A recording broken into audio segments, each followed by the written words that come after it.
Sahana vavatu, Sahanao bhunaktu, Sahaviryang karavavahai, Tejasvina vadhitamastu, Ma vidvishavahai. Om Shanti, Shanti, Shanti. May our mindset be open to another session. And I also want to say that thank you for coming, acknowledging that you also acknowledge the importance of taking time out from the life of happenings to pause and bring ourselves back to what matters most.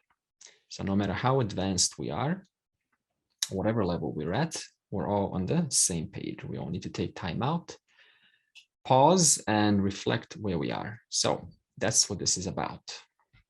Beginner's mind, huh? So we're coming here with beginner's mind. No, I've heard all this before and so on. Yes, we've heard it much, but beginner's mind is always there. Okay. So we have finished the Karma Yoga section. We need not go into that again. And we are now resuming Jnana Yoga. So verse 13 and 14 was combined together. And it was telling us the 5 factors that make up the door. So take the print out here. Okay. So I'll go like this. So mechanism of action. So this is a little jiva there, the body. And this body is pervaded by what we call the sukshma sharira, the subtle body. And in the subtle body, the what we call the internal representation of the external reality gets recreated. And then further, this image, it can also be an image of your own personal memory from the past. It doesn't have to be external. So 2 kinds of images can appear. External, like right now, you're seeing this entire piece of paper. That piece of paper is in here right now, but also a feeling or a sensation or some emotional memory comes up. That is also in here. Now, in here, further, that gets interpreted according to your number 1, your samskaras, your vasanas. These are synonymous words. So samskaras is the impression. How have I interpreted this in the past? How have I dealt with this in the past? That is likely how the individual would deal with it again. And also the present state of mind will also affect how we interpret this. So for example, if you were driving today, minding your own business, and someone behind you just starts honking and honking and honking, they're very rude. And then your entire day is messed up, hopefully not. And then when we come home, no matter how good we feel, we try to feel, we're keeping that little memory of that honking in there. And that honking is honking our entire experience of being and trying to be with our wife or spouse or kids or dog or whatever it is. So samskara will affect this and the present state of mind. Not only that, but also for different kind of months or even seasons will also affect this. If it's cold outside, then coldness will also affect the internal representation. If it's very warm, that will also affect the internal representation. The kind of people around you in your house will also affect the internal representation. And my arm's getting very sore. And that sensation is also inside here right now, which is being interpreted according to samskara and the present state of mind. And as we can see, these 5 factors are usually equated to the 5 koshas, but in this case, Krishna took a different route. He didn't call them koshas, he just called them 5 factors. The daiva, that means the hiranyagarbha, also samskara or vasana, the karana, which is the 5 organs of perception and the 5 organs of action.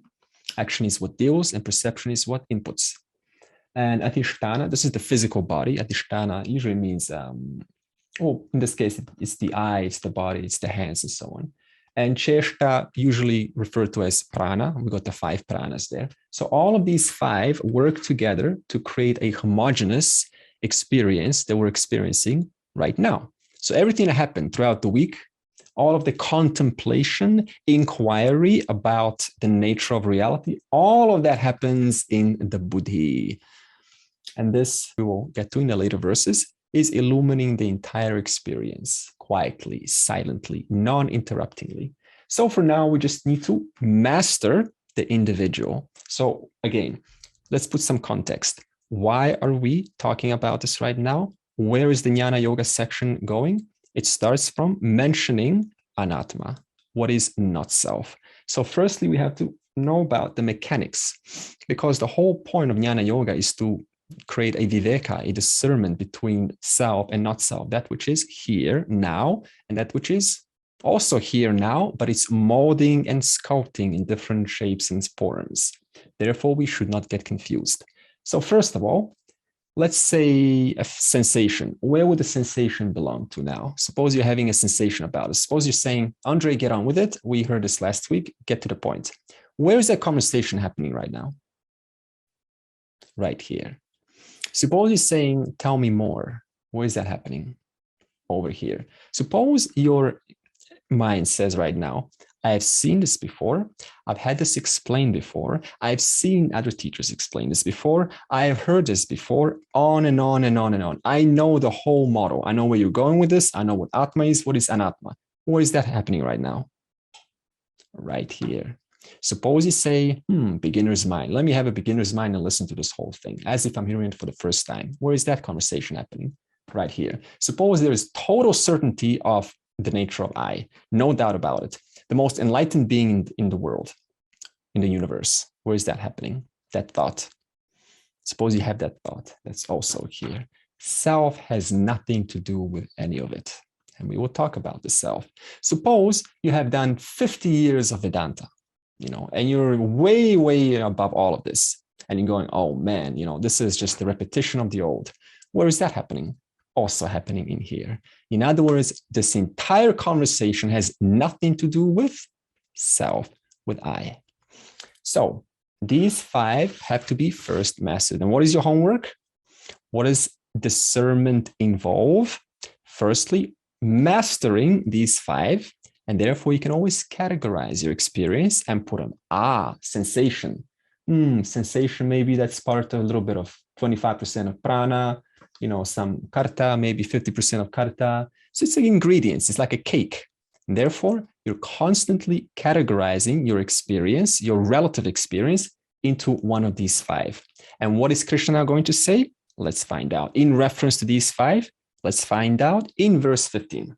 Shariravan mano biryat karma prarabhate naraha nyayam va viparitam va panchaite tasya hetavaha. These 5 are the causes of any action, whether proper or improper, undertaken by the body, speech, and mind. So verse 15 that we are embarking on will assign these 5 into a reality that you are not, but erroneously take oneself to be. So let's see about this reality. So what are these 5 factors? In verse 13 and 14, they're called Anatma. So Krishna is going to categorize them as Anatma. And these 5, the verse continues, causes the body to do, to speak, to emote, to think. Are you thinking now? Why? Because of these 5. Suppose I go like this. Sound. That sound was in a form of a thought. Internal representation. Anatma. And therefore, these 5, Krishna says in the verse, are producing or causing the jiva to act through the body, in the form of the body, actions, in the form of vak, speech, in the form of thoughts and emotions. And what does this do? It produces, remember remember last week, punya papa mixture produces the 3 kinds of effects, punya papa mixture. And what does this do? It then causes the jiva to have a certain reality. Therefore, it sculpts their destiny. Order. 5. Causes, speech, actions, thoughts. Those 3 cause punya papa mixture. Punya papa mixture sculpts the jiva's destiny. And therefore, the jiva, the life that they have today, is a product of what? Punya papa, these 3 which further are enacted through the five. So the question is, what is Anatma?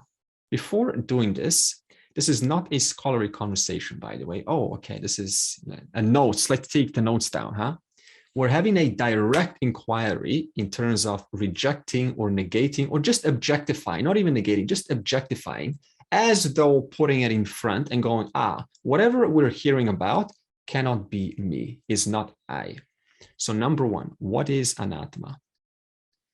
Whatever comes or becomes known in time. Let's take a moment, think about that. Time, huh? Anatma. That which was here 1 second ago, Anatma. 5 minutes from now, Anatma. Oh, I'm going to have moksha in 5 years. Anatma. I'm enlightened right now. Where's that thought 5 seconds ago? Gone, Anatma. Let me get a sense of myself. Let me experience God. Gone, Anatma. Anything that comes in time, spiritual awakening. Let's read those on the forums. Waste of time. They came in time. They're not lasting. They were short. Sitting down on a bench, having a massive experience by the help of maybe some intoxicants, we don't know. Either way, Anatma. You have something to share? I don't want to hear it because it is Anatma. It fluctuates.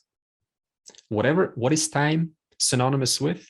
Changes and fluctuations. Your entire week was Anatma. Everything that happened, all appearances and changes and fluctuations in emotional states and intensities, Anatma. Suppose one day in the future you say, now I really feel connected to something. I finally am connected to the truth. Anatma. Because you were not connected just a second ago. See what we're saying? You cannot be waiting for the truth because whatever I'm waiting is Anatma. So what does that mean? If I cannot wait for the truth, that means the truth must be here and now. Number two, what is Anatma? That which can be contradicted from a different standpoint. Suppose a little battle between you and the ant. A little ant comes and you're both watching an apple. From your standpoint, you say that is an apple. Yeah. From the standpoint of the ant, who's also a jiva, what would the ant think that is? Is the ant going to say that's an apple? No. For an ant, it is a edible comet or something. It's something totally different. Therefore, the endless arguments will be between you and the ant. Even though your statement is true to the object which is perceived from the standpoint of the ant, their perception is also true to the ant. But because there are two orders of reality, there is disputes. So how do you resolve this? You cannot resolve this. Anything that can be contradicted from a different standpoint is Anatma. But tell me this, what can the ant not contradict, nor can you contradict? There's only two principles that both of you cannot contradict. Suppose you're now having a conversation with the ant and says, no, this is not an apple, no, you're cuckoo, Vedantin cuckoo, a cuckoo Vedantin.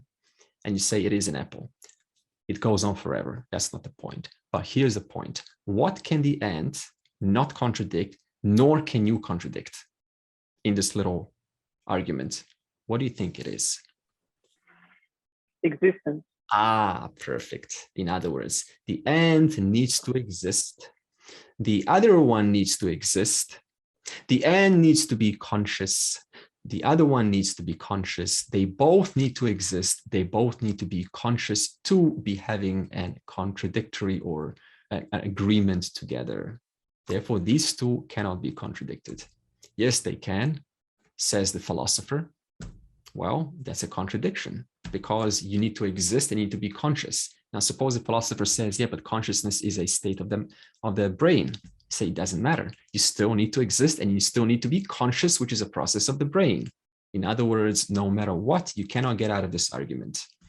If you could, then this conversation would not even be arising right now because you wouldn't exist. In other words, you have to exist to have a dispute. You have to be conscious to have a dispute. Try having a dispute while in a coma. Doesn't work. These two cannot be contradicted. Okay. What is Anatma? The next one is, it is reducible or it is dependent. Whether you talk about reducibility, what is something to be reduced? It implies what? There's a smaller constituent that it's made out of. You take, suppose, an eye. What is an eye made of? Iris, retina, optic nerve, lens. So one eye, an object called, oh, that's a pretty eye, but it depends on so many factors because it is both reducible and it is dependent upon what? I just said the 4 components. Now you go even further. What is an optic nerve dependent upon? What is it further reduced into? Cells. What is a cell dependent upon? Cell nucleus. What is a cell nucleus dependent upon? Chromosomes. Chromosomes, DNA. DNA, phosphate group, sugar group, and 4 base acids. ATCG. You put ATCG in an order, in some sequence, and what do we get? A blue eye, a green eye, a black eye, a brown eye. All the way from one little eye, we broke down, went smaller, and now we are back into the eye. Just take the eye alone, so many dependent constituents it is made up of. And you can go even further. Now you're going to the quantum physics level, at the subatomic particle level. And even that depends on what? Space. What is there to say unless there is an observer within space and time to even postulate about space and time? And space and time further can be reduced as a mere thought, because where is space and time in deep sleep? Therefore, Anatma is anything that can be reduced or it depends upon something else. Now, let's make it personal. Suppose you say, I want to figure out the truth. Now, I really want to know this. What is this all about? How many constituents does that depend upon? It depends on English. It depends on time. It depends on space. It depends on language. It depends on the capacity of the brain to even work out, to put that sentence together. It depends on so hundreds of variables just to put that statement together. Suppose you say, I got it. Now I know what it is. That too depended upon, again, time. That came in time.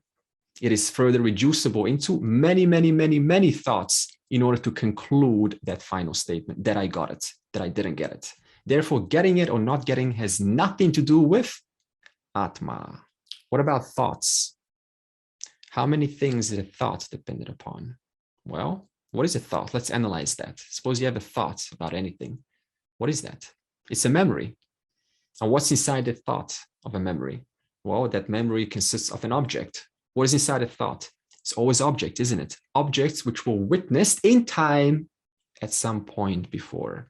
Therefore, even the thought itself, no matter what you postulate, is dependent upon memory.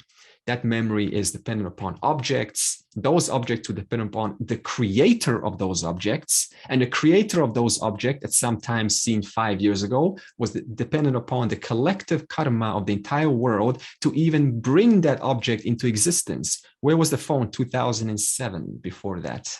Where was the concept of touchscreen? It was not there. Why? Because the collective karma did not even ask for such an object. Where was the computer 500 years ago? It wasn't there because the collective karma did not even come to a place of needing such an object.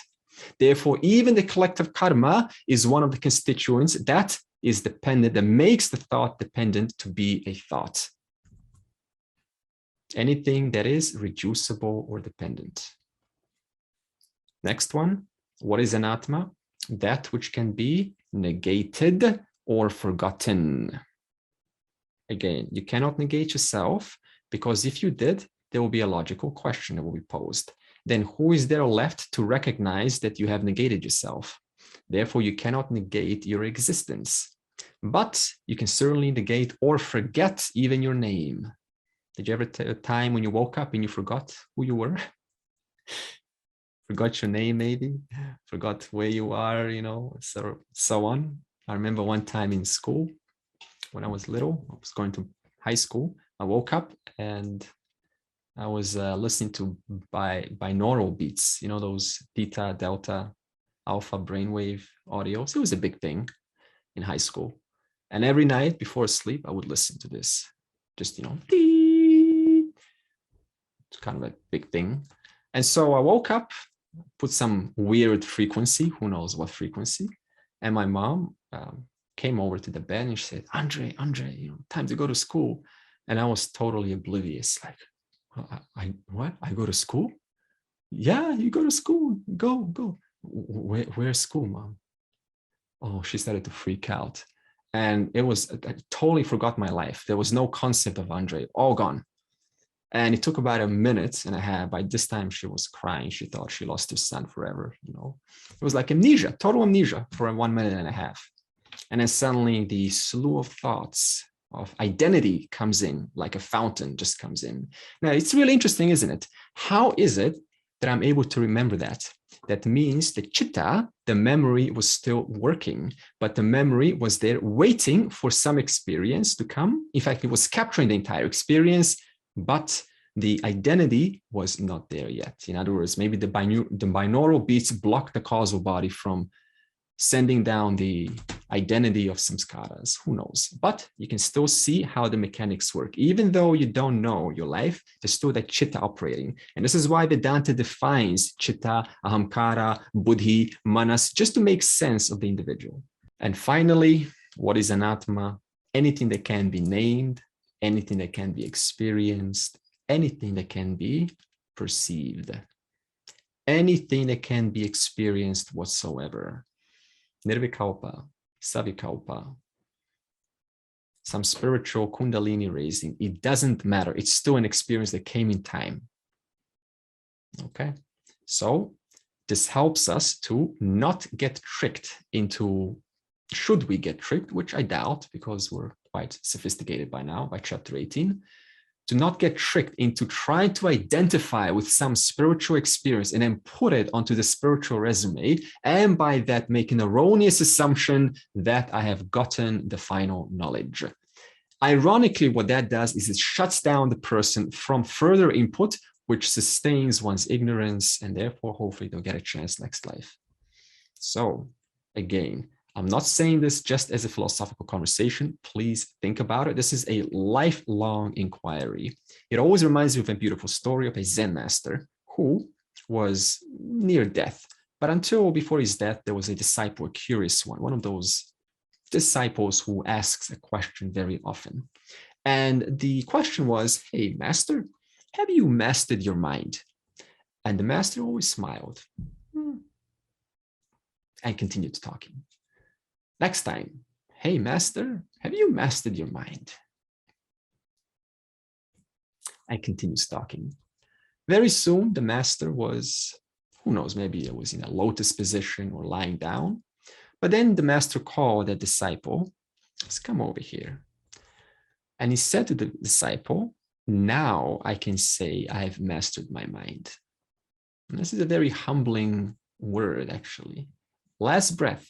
Now I can say I have truly mastered my mind. Not even a master will claim that they have mastered their minds, because the mind, until then, goes through the process of discernment. Atma, Anatma. This is what it means, nidityasanam, all life until last breath. Until then, everyone's on the same page. Enlightened or not, it doesn't matter. This is called humility, always on the same page as a student.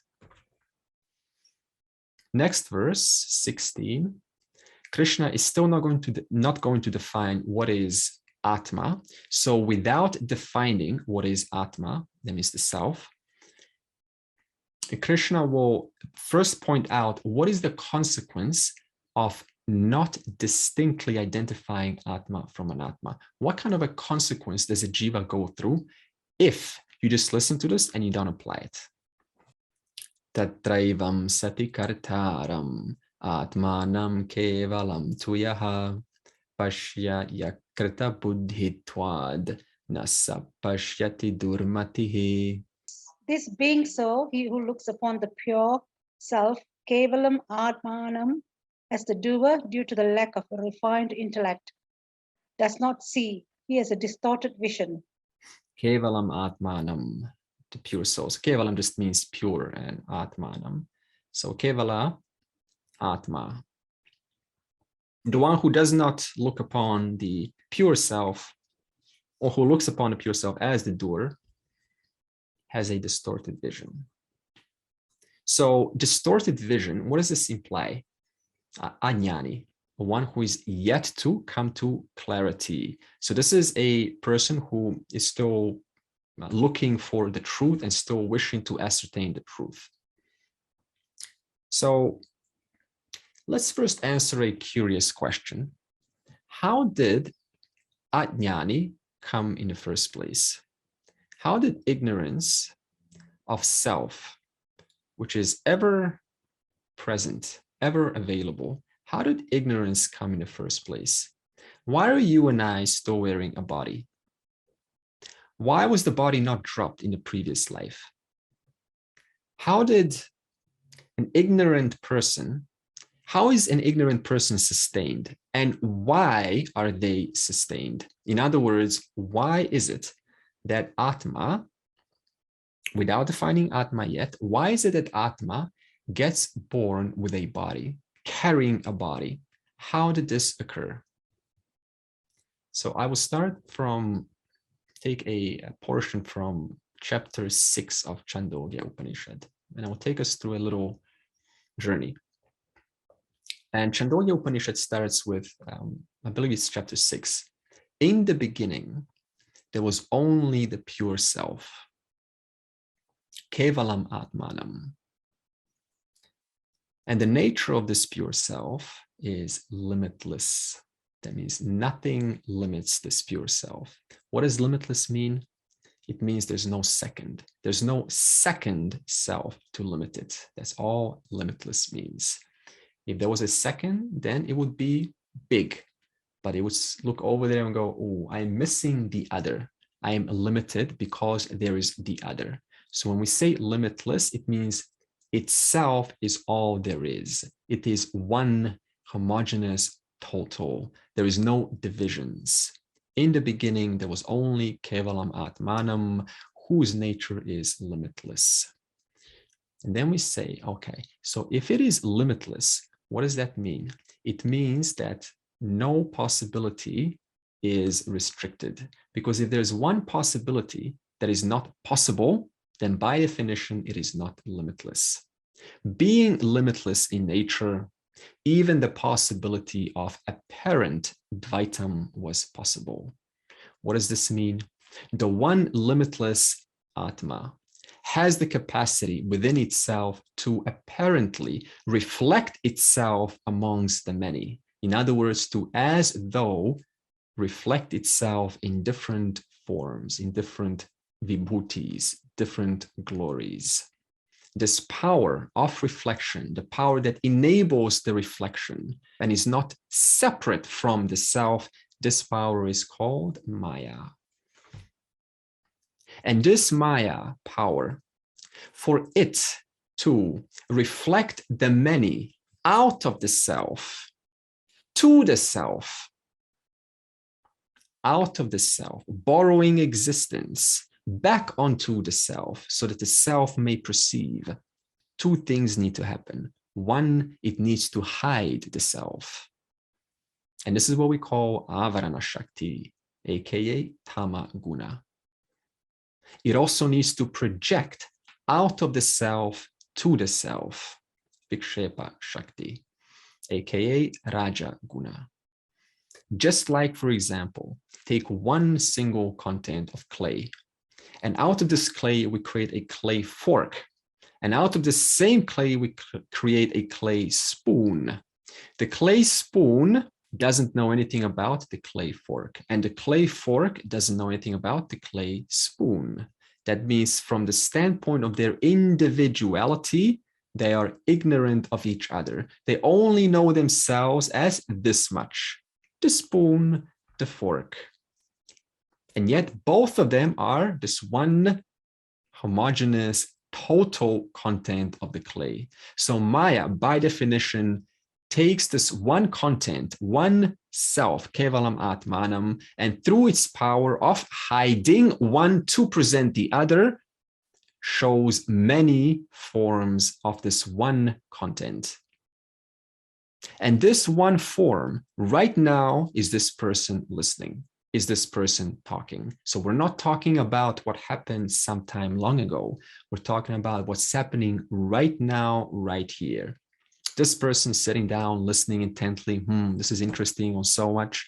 This is one of those forms that Maya is, through its power of hiding one to reveal the other and projecting out of this one self to show the apparent person to or in front of the self.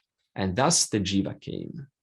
So whether you have a clay fork, a clay spoon, they're all only clay, which means what? In reference to the jiva, the truth of the jiva is only kevalam atmanam.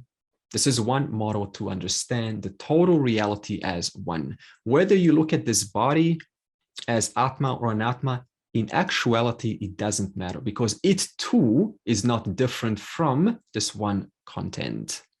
But in this case, what Krishna wants to do, he wants to create a different model, a little bit of a separation, a little bit of a gap. And this is what we call putting the changing, the Anatma, in front, objectifying it, and then looking at that which is other than that which changes as the self, which we are yet to come onto.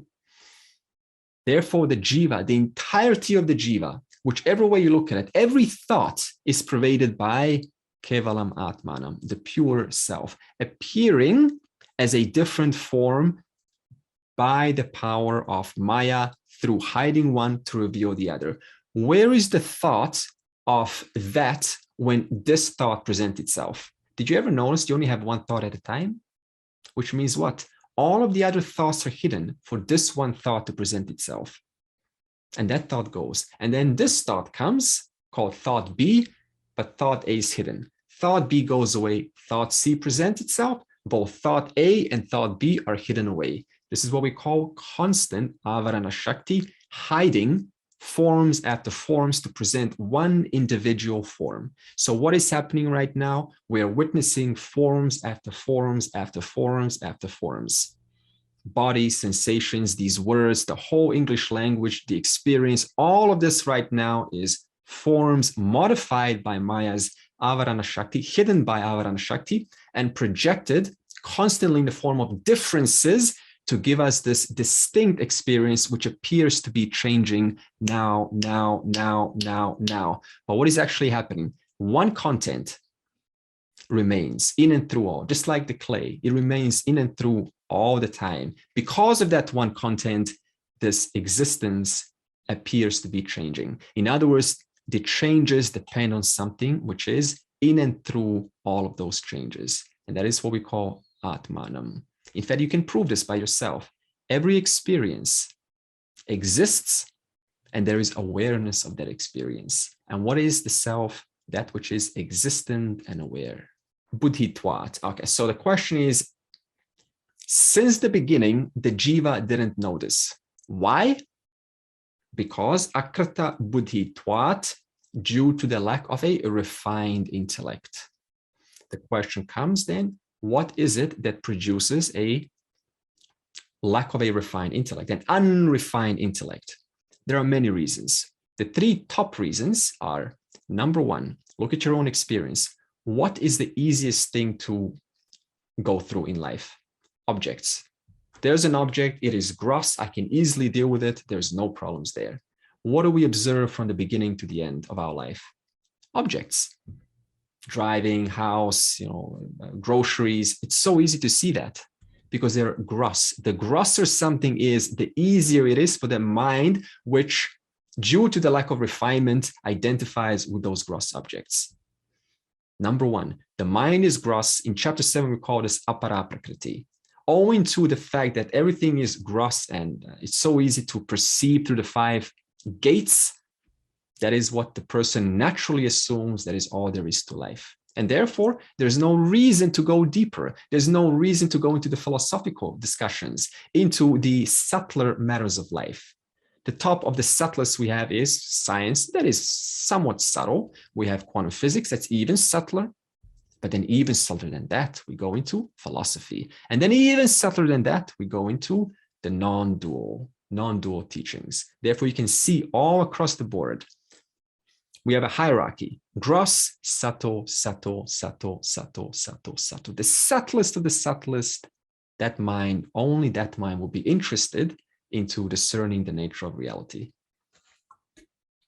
Second reason, because the person simply doesn't value the Shastra. In other words, through the Shastra, which tell us how to perceive the world and what practices are required to make the mind subtle, owing to the lack of the Shastra, the person simply doesn't make the mind subtle enough.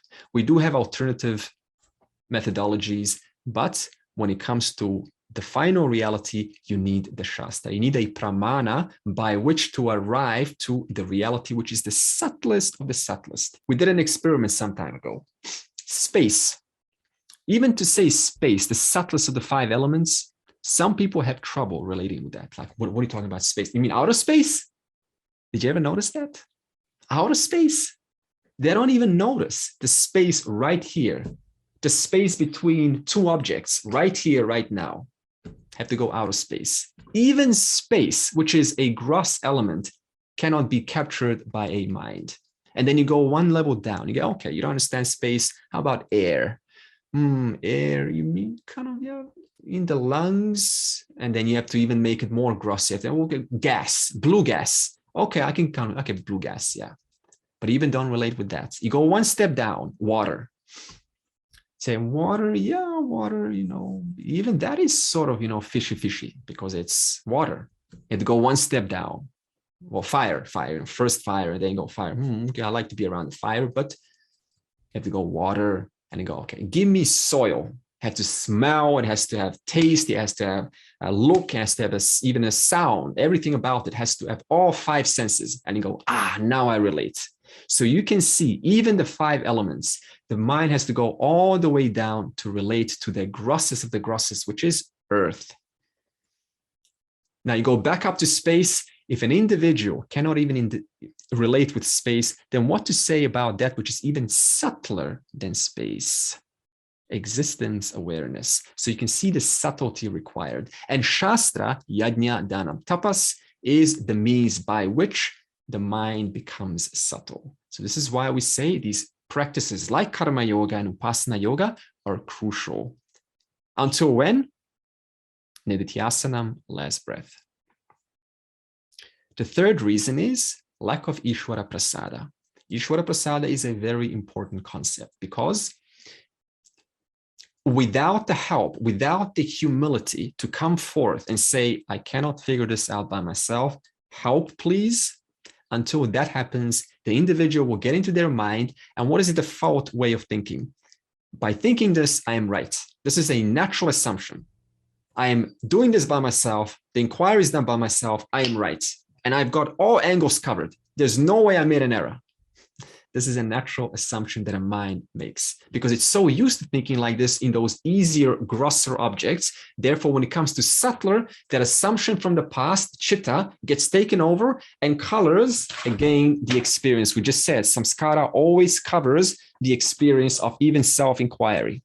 And therefore, the person, again, doesn't ascertain the final reality. Therefore, the Ishvara Prasada, humility needs to come so that the person can come to the guru and use the pramana and listen with shraddha, faith, long enough until through my investigation, I discover that what is being said indeed has some aspect of truth. And for that, you need to stay as a moment or 2. In fact, a lot longer than that. You need to stay for 4 years or however long the course is gone. Okay, so you can see the trust that is required to ascertain the truth. What is the consequence of, again, a summary of this mistake, of this unrefined intellect? The consequence is the 5 layers, as we talked about, all of these 5 layers, which are always inherently impure, limited, they get mixed in with what? The final reality. Therefore, I have to work on myself. I have to work on my emotions, on my intellect, on all of these things, because there is a mixture. The person cannot tell apart who am I and who is that which is objectified. What is that which is objectified before me? As we just said, those 5 attributes of Anatma. Therefore, I have to do so that I can enjoy. And therefore, because I do, I create punya papam. Punya papam always requires the next body to express through, and therefore I get a new body every single life, because the distinction between these 5 and the self has still not been made. There's still an erroneous association between the two. So therefore, all punya papam gets onto whom? Me. I have the punya papam. Why is it there? Because what's the connector? Avidya, ignorance. Durmatihi, the verse continues, distorted vision. So the question is, what kind of effects, what kind of words, what kind of expressions does a jiva make owing to durmatihi, distorted vision? For example, this, quote, this is happening to me. This is a common universal error. Whatever this is, you can throw in sensations, memories, hardships, so on. This is a lot to bear, isn't it? This is happening to me. And therefore, you can just think about this, year after year. That is quite a stressful experience indeed. I have done wrong. Therefore, I need to forgive. I need to repent. The truth is, you have neither done anything wrong nor right in your life, but owing to the association, I have done wrong. Therefore, I have to now repent. How about the common one? This happens even in the advanced. Let's go a little bit up. No matter what the individual does, owing to the association between these two, is an action inherently limitless or limited? Suppose you have one inquiry. Is that inquiry limitless in nature or is it limited? It's always going to be limited, because if I do inquiry A, I'm not doing inquiry B. And if I do inquiry B, I'm yet to do inquiry XYZ, which is yet to come in 5 years. Therefore, no matter what the individual does in their spiritual journey, what happens? I am never happy with my actions. You know, I've been doing this for so long, I'm just not happy. This is not happening fast enough. I want more. You see what's happening? Where is that experience taking place? One of these 5, in the internal representation of the mind. And therefore, owing to this association, I am never happy. I need to inquire more. And then what happens? The older the individual gets, guilt comes in. What do they say? I should have started this journey earlier. Okay. Now, suppose you started the journey at 5. You could still say the same thing. I should have started at 4. Okay. I should have started at 3. No matter when you started, it was never the perfect action, because by nature, every action is limited. Therefore, drop this whole need of a perfect action, of having started earlier or having to do more, because even if you do more, that doing more is also limited by nature. Owing to this avidya, this one is never going to be happy, because every action by nature is limited, and no limited action can give you contentment. And if it does give contentment, it's only going to be short lasting. 5 layers committed wrong. Let's go to a temple, confessionary, and talk. 5 layers, am bored. Let's go and sign up to a Netflix subscription. 5 layers, am ugly. Let's go and get beauty products. 5 layers, feel small. Let's become something. All life, becoming this, becoming that. Why? Owing to the association, the close association of the two. And this is what Krishna is pointing out. The consequences of not discerning these two is just massive. And what's the most massive consequence? Rebirth. And then this entire conversation takes place all over again. And all of this because na sa pashyati durmatihi. So he does not see the truth because of durmatihi, distorted vision. Why is it distorted vision? We just spoke about all of that. Okay, verse 17. we will talk about Atma. Yasya nahang krito bhavaha buddhiryasya nalipyate hatva pisa imam lokan nahanti na nibhadyate.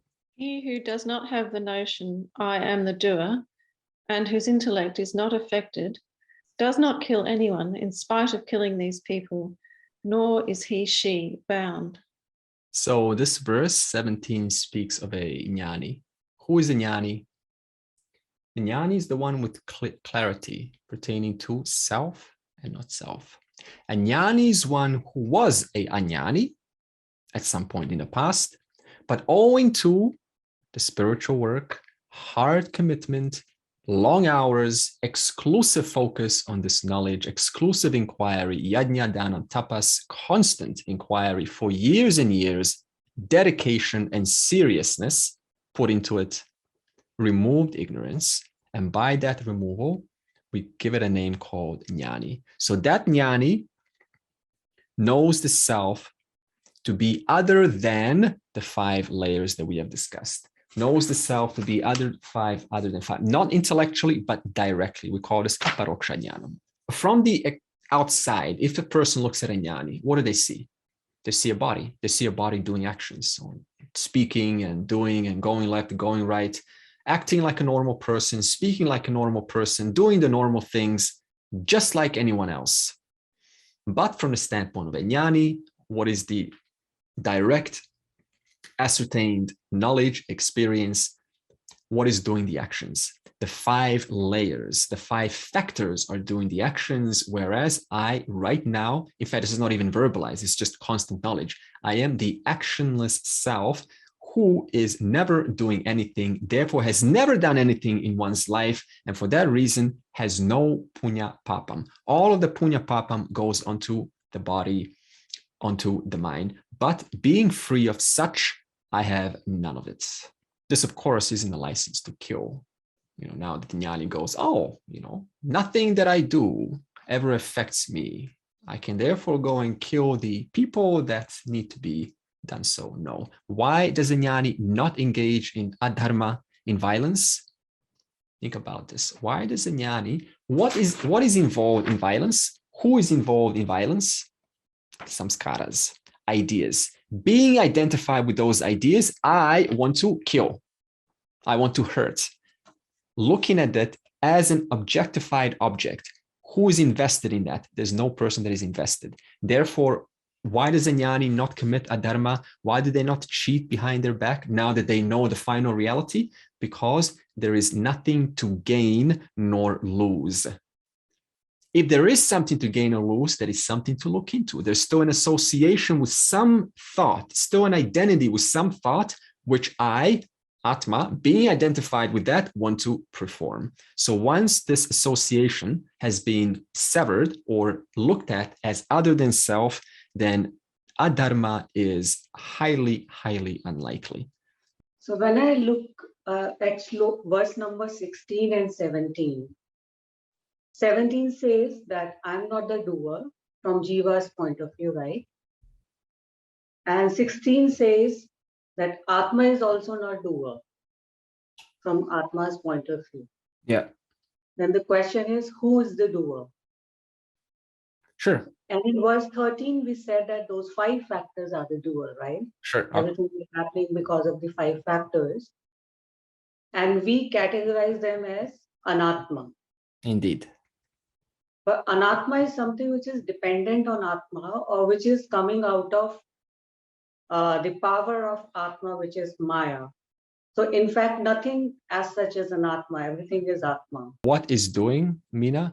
The nature of the individual. And that nature still has a propensity to do in this world. I'm having a hard time to drop the doership, because that is the first, that is one of the most important teaching of entire Gita, that you have to get away from the doership.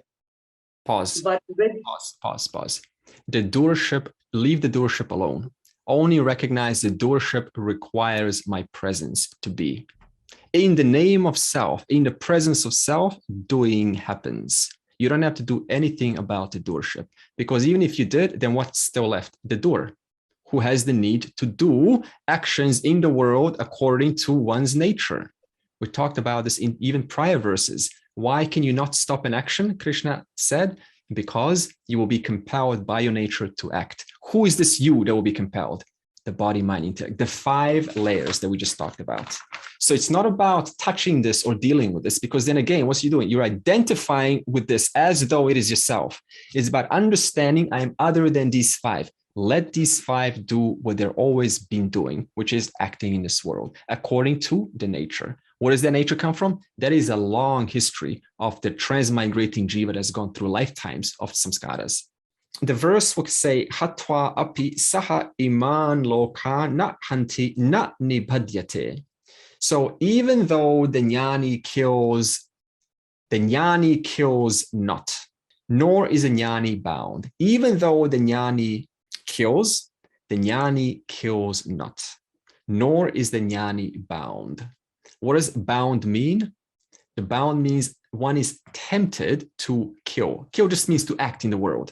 Why is one not bound? Because the connection between these two is known exactly for what it is. There's a connection, there's an intimate relationship between the body and the self in this lifetime, but it doesn't mean that I have to act. It doesn't mean that I have to get involved. Why is one not bound? Again, because the self is identified or known to be neither the doer nor the enjoyer. If there is a connection between these two, then what happens? I have a compulsion to act. Right? There's this extra pressure to, I need to get this for my satisfaction. Let the acting happen according to its will, according to what needs to be done for the sake of harmony in my environment. We're not saying I'll go and do anything, but just sustain the environment. And there's a verse in Katha Upanishad 1.2.19 that says, one who thinks that the self kills or that the self is killed knows not the self. For the self is neither the killer, that means the actor, nor the killed, in other words, the victim. In other words, the self, again, is just the witness. That's why we say the Sakshi Chaitanya, the witness consciousness, the one in whose presence the killing happens, the one in whose presence the killed has happened, which is why Arjuna had a hard time going to battle at the beginning. He thought, I'm going to kill all of these people because he thought I'm going to kill the person. I'm going to kill the truth. But the truth is just appearing in the form of that person, according to their nature, wherever they find themselves in. The Kauravas found themselves on that side. The Pandavas found themselves on this side. So from the standpoint of the world, things need to get done. But underneath all of that, the self remains as it is. So again, being alive, while being alive, what is the jnani's experience?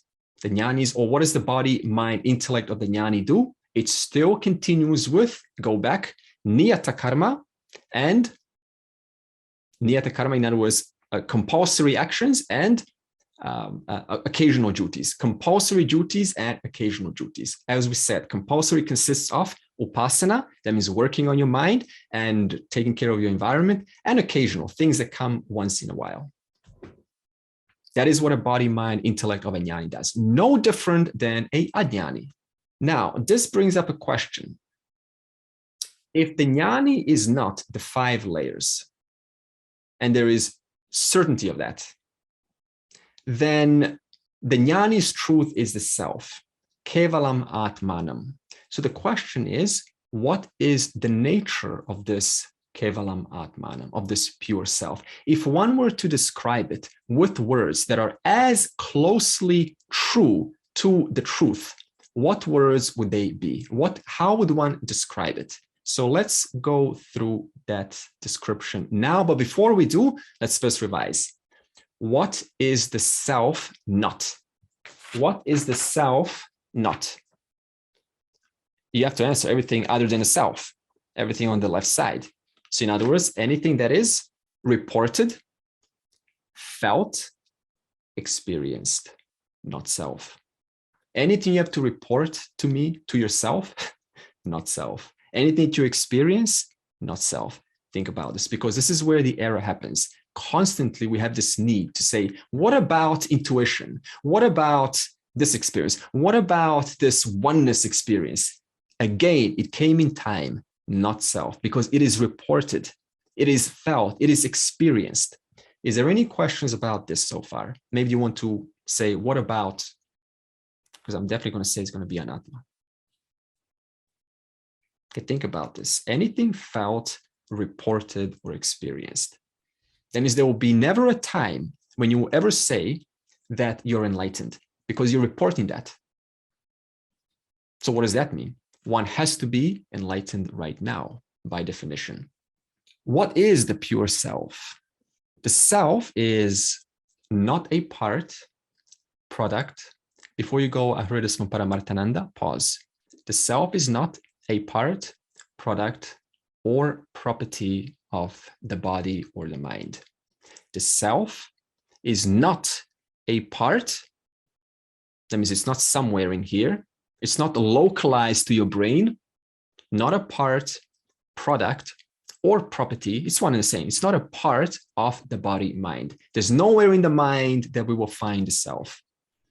That means you cannot find it in your specific body localized somewhere, nor in this body at one specific spot.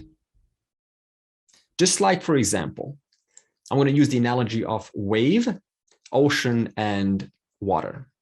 The water will be equated to the pure self, Kevalam Atmanam. The ocean will be equated to all names and forms, which, as Mina said, owing to the power within Kevala Atmanam, Maya is able to borrow this one self and manifest the many. The self reflects in the many. The totality of all of the reflections is called the ocean. By definition, we call that Ishvara. And one single wave is this person, is that person listening right now. So wave. Now, if I say the self is not a part, product, or property of the body, let's just take as an analogy. What does that mean? You just take the water which makes up the entire wave. The wave is the jiva. The wave is what? Not only jiva, every thought, every sensation, every inquiry, every doubt, every certainty, everything, every form, every experience, every moment of time, now. Just like the water, inheres through and through the entire wave all the time. There is never a moment when the wave is free of the water. In fact, the entirety of the wave, the entirety of the thought, the entirety of the experience is filled with what? The water, which is molding itself into that very form, that very experience, that very sensation. So now you say, oh, geez, who am I? Well, geez, even that thought is pervaded by what? The one pure self. So now you think, well, what's the point of inquiry? Because even if I ask this question, even those words, even this experience is nothing but the pure self manifesting into the form that is appearing right now. The self is not a part, product, or property of the body. The self is an independent principle of the body. Just like the water is completely independent of what happens to the wave. The wave can go through a bad time. It doesn't touch the water.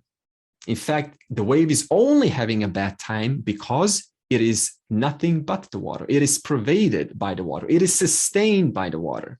Apparently, the water is changing. The water is not really changing, but the form of water is changing. The self is an independent principle of the body-mind. No matter what happens to the body-mind, it doesn't touch the self. The self is not limited to the body-mind boundaries. It is not limited to a thought. You cannot say, I'm the self, I'm the self, I'm self, I'm self, I'm self, I'm self, I'm self. Whether that is said or not, it is irrelevant. Just like the water is not limited to one single wave. Again, that wave can go through a good time or a bad time. It doesn't touch the water at all. Only the sensation happens to be changing. But the sensation is only changing. Why? Because of the presence of the water, because of the presence of the self. Now, what mistake do we make? We say, okay, so I'm going through terrible changes. So what are you doing? You're giving reality to what? The changes. And what do we say about Anatma? anything that comes in time, anything that changes or fluctuates. But now you have to inquire, to step back and say, why are these changes happening?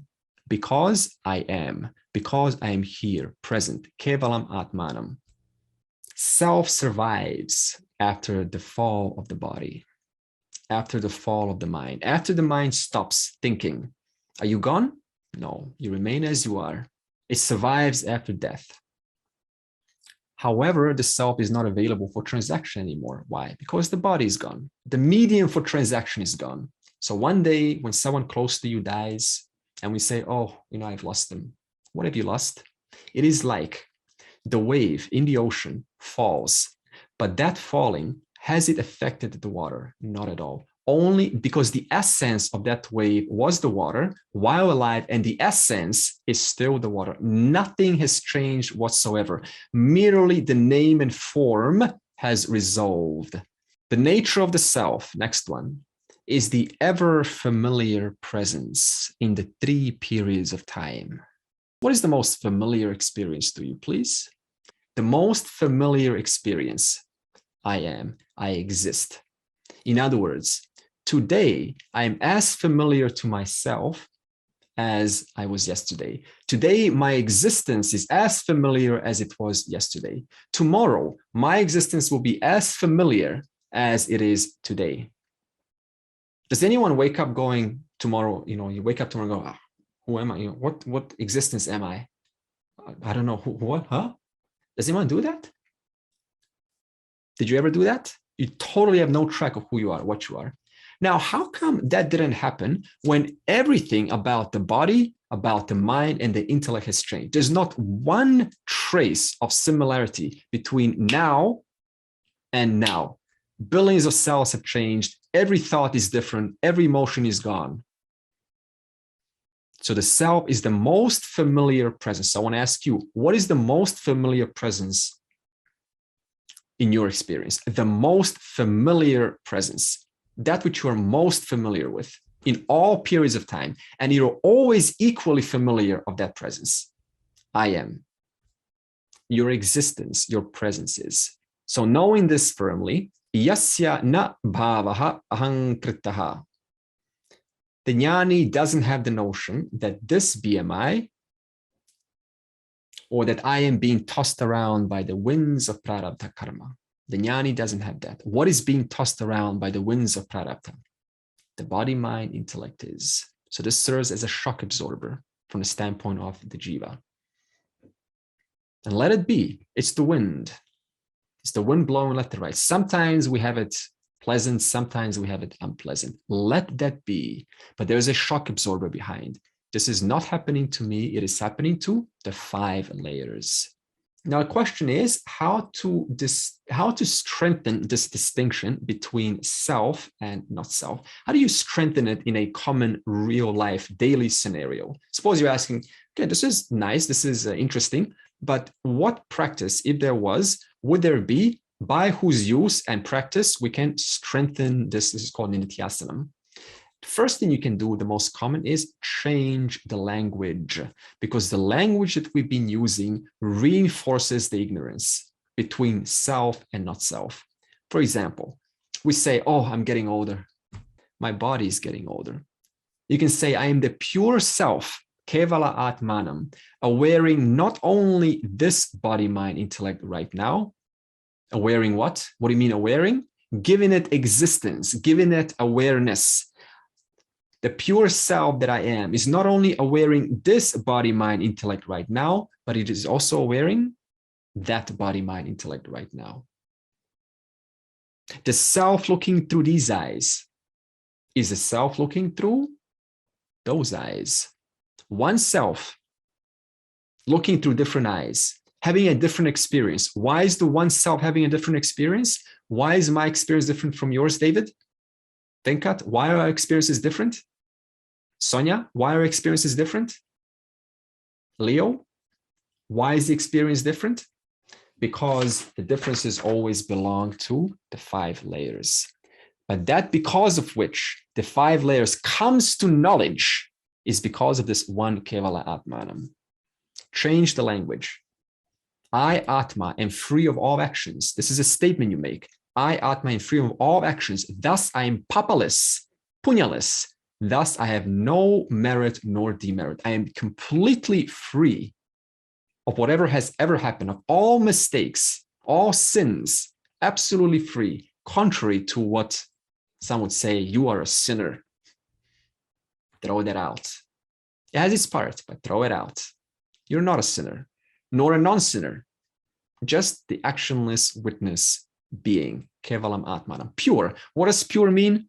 It means there's nothing on you. What makes it individual impure? Actions, punya, papam. Even if you get punyam, that is already impure. Now you have on your white little canvas, I've got punyam, that is impure. So what does pure self mean? You have never done anything in your life, free completely. Now I want to show you a model and then we will close. This ahamkara or karta is sometimes called also the buddhi. And the reason I say buddhi is because you ask the question, where is the self known?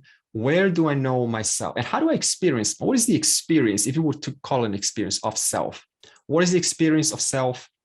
In fact, let me start like this. You are never not experiencing yourself. Now you're going to say, okay, well, how do I experience myself? The answer is self-evident I. No one needs to tell you that you are. Do they? It's so obvious to you. So how is the self-experience I am? What do you mean? No, I don't need to ask you. No question, no disputes. I am. I exist. I'm aware. I'm conscious. That's it. So this buddhi is in Vedanta, we say that is the place where the self is known from the standpoint of the Vyavaharika. Now, this buddhi is made conscious by the presence of the self. In other words, the self is shining onto the buddhi, and because it's shining onto the buddhi, whatever contents, suppose there's a little person in there, or a little this class, whatever contents are inside the buddhi, they get illumined by you. So who's illuminating this experience right now? You can't say the body. The body is only capturing this, but who's illuminating the experience that the body or the mind is capturing? You are, because I am, the experience of this class is known to me. Therefore, the ahamkara is made, or the buddhi is made conscious by the self. Now, if you don't know this, suppose you don't know this, what's going to happen? Going back, the self will be mixed in with the ahamkara. This means this is happening to me. Oh boy, I need to work on myself. So the question is now, what sustains the jiva's existence? What is it that sustains? What is it that makes this self get a new body every single life, whether male or female? The non-recognition that there is two realities operating this moment. The non-recognition of that is what causes the self to mistake itself for this one being made up of the 5 layers. Now, I want to just share with you quickly, how does self-knowledge take place initially? Initially, self-knowledge, what we call is paroksha jnanam. So first time when you hear this knowledge, it transfers into what's called indirect knowledge. So you heard it. It's still intellectual at stage 1. So there's stages. Stage 1, it is intellectual. Stage 2, it becomes direct. So it goes from paroksha jnanam to aparoksha jnanam. You understand this term? Paroksha just means indirect. I've heard it. Oh, okay, interesting. Now let me understand it. Through the understanding, through the inquiry, this paroksha turns into aparoksha. That means direct knowledge. That means I know myself as this right now, right here, without a doubt. So the question is, how does this paroksha jnanam happen? So at the beginning, you say, okay, so this self is shining. When you hear this knowledge, you say, okay, so the self is shining right now in this experience. Self is shining on your mind, and therefore by the shining, this experience gets illumined. So what happens is, if you imagine the self is like a little movie watcher, you know, as a movie watcher sits in a cinema, and then they're kind of like relaxed, everything's fine. And then what happens 30 minutes later? You get invested into the characters, start crying, start smiling, get happy, you lost yourself.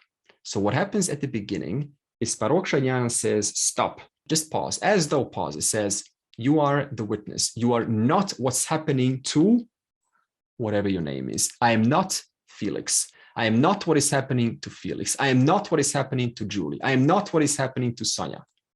I am the witness of what is happening. So at the beginning, there's this initial, I am not what is happening to me. As you start to inquire further of the nature of the self and not self, this becomes spontaneous. This becomes automatic in the background. And this automatic, spontaneous is what we call aparoksha jnanam, constant discernment without any effort whatsoever. And finally, I want to ask this question. We often say a jnani is the one, or he or she, we say, he has understood Atma. She has understood Atma. Hear this question? I have understood Atma. Suppose you're speaking about a jnani right now, and we say to him, he has understood Atma, or she has understood Atma, or I have understood Atma. The question is, who has understood Atma? What is these two principles now? Who is this he and Atma? Who is this she? Who is this I and Atma? What is these two little beings here? Can you give us some clarity around that? So the question is, who has understood Atma? The answer is Atma has understood Atma. Now I'm going to go back and rephrase that question. Atma, in association with the ignorant Buddhi, has understood Atma, owing to the educated Buddhi. So once the Buddhi gets educated, which is right here, originally the mechanism was, I am just one being, cannot tell myself apart from self and not self. And therefore the Buddhi comes in and says, you are that which is ever still, ever present, non-changing, and that which you are not is constantly changing and fluctuating. Therefore, you say, okay, now having understood this, I am no longer what I thought myself to be. I am not this. Therefore, Atma, by the help of the Buddhi, has understood that I am not Atma. And upon the recognition that Atma, being the actionless one, immediately disowns all punya papa, because punya papa belongs on this side. Therefore, what happens? There is no one to claim another body after death, because there's a total disconnection between that which I am not. Therefore, rebirth is no more.